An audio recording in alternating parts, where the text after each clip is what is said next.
Self-declared moderate Republican Senator Susan Collins once again to prove to be a pivotal vote for the hard-right Trump agenda. The only thing moderate it turns out about her approach to Kavanaugh was, I guess, her timing. Collins wasn't the first Republican to support him. She was effectively the last, and she announced her vote after another Republican Senator, Lisa Murkowski, broke ranks with Mitch McConnell to say that after all we have learned, in her view, Kavanaugh is not the man for the job right now.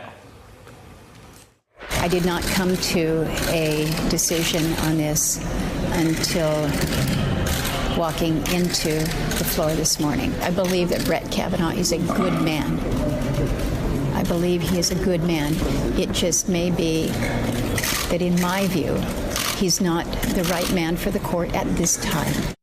Not the right man for the court. Meanwhile, her colleague, Senator Collins, offering a rebuttal to that in a 50-minute speech defending Kavanaugh and arguing that to deny him this promotion would be effectively to presume people guilty. This is not a criminal trial. The allegations fail to meet the more likely than not standard. Therefore, I do not believe that these charges can fairly prevent Judge Kavanaugh from serving on the court. Moments after Collins made her announcement, Democrat Joe Manchin said he's also a yes vote, drawing protests. And then I made my decision, and I gave my reasons for my decision. Ours went out, and we wanted to make sure. As these scenes were playing out, Kavanaugh today decided to add one more word. He took the unusual step of running an op-ed in the conservative Wall Street Journal, which follows on his appearance on Fox News, to suggest, at least to those audiences, that he, quote, might have been too emotional at that Senate hearing. He went on to tout his own fairness and blast vicious allegations against him and violent threats, he alleges, against his family. In a moment, I'm going to go to our all-star panel, legal, political, and otherwise, to get into all of this. But we begin with U.S. Senator Richard Blumenthal, a member of the Judiciary Committee, a man who has been a part of this debate from the very beginning. If this vote count holds, that would mean that Senator Mitch McConnell wins again. In your view, is that an acceptable result, or did he win dirty? I am as sad and angry as I've been as a United States Senator, because the only way that Republicans are succeeding is because they control all three branches of government, and they have engaged in a cover-up from the very start of this process. They have concealed millions and millions of documents, and I'm going to court through a Freedom of Information suit to force the release of those documents, but it will be too late for the vote tomorrow. And they have short-circuited and straitjacketed an investigation by blocking the FBI from interviewing more than 40 witnesses who could have provided the kind of corroboration that Republicans themselves have said has been lacking. So I think there needs to be an investigation of who dictated that witness list and who placed constraints on the FBI. You're drawing different conclusions than Susan Collins. She went right after Dr. Ford's credibility in a speech that was, to be accurate, that was meandering. It was bizarre at times in the sense that it seemed to want to be all things to all people while landing on a very clear result. Here she was seeming to undermine Dr. Ford. 4 witnesses she named could not corroborate any of the events. None of them called her the next day or ever to ask why she left. Not a single person has come forward to say that they were the one who drove her home.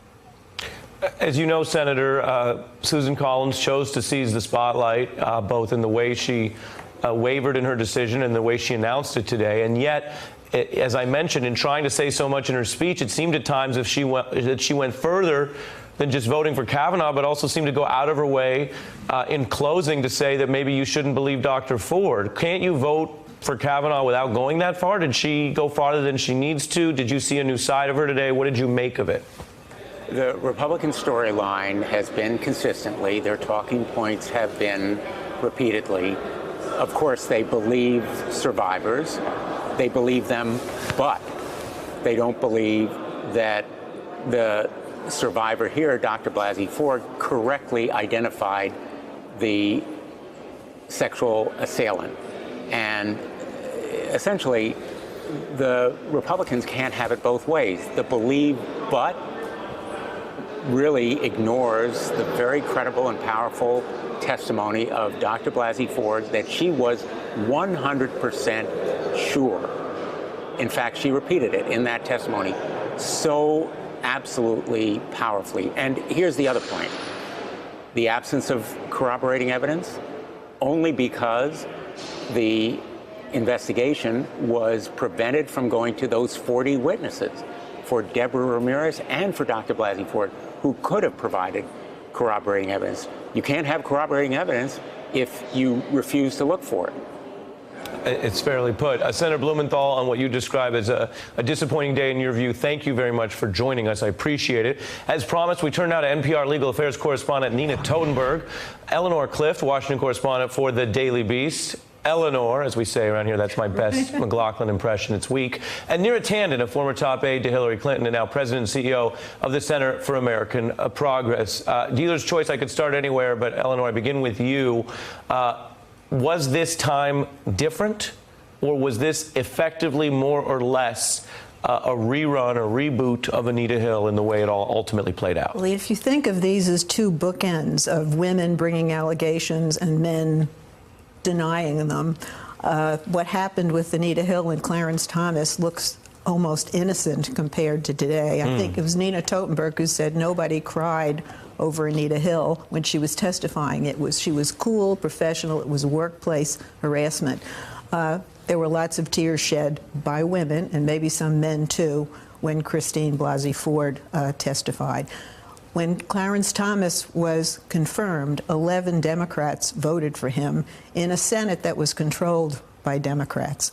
The two parties made a mess of things, but it was a bipartisan mess. You couldn't single out one party and say it was their fault. I think the Republicans are clearly at fault here, and I would use some of the same words that Senator Blumenthal did. It was a cover-up. It was a sham FBI investigation. They didn't find collaboration because they didn't really want to look for it. And so to be clear, I mean, Senator Blumenthal says that as a participant on the field, as Team Blue, you happen to be adorned in blue today. That may be Yes. a coincidence, but you're not. You're saying as an analyst who covered both, the gender rift here now is stronger along party lines in your view. Yes, I would definitely say that. And I think there's a poison that's now been injected into the Supreme Court. This is not going to end with this confirmation. I think journalists are going to continue to seek out people to corroborate Dr. Ford's story. I think you could have Democrats trying, again, as Senator Blumenthal pointed out, trying to get the ordering documents for this investigation to sort of prove, if you will, that the White House dictated the parameters and that they didn't really want the truth. Now, I don't know where any of this is all going to lead, and maybe it's a fool's errand because you can't really unseat someone once they're on the Supreme Court.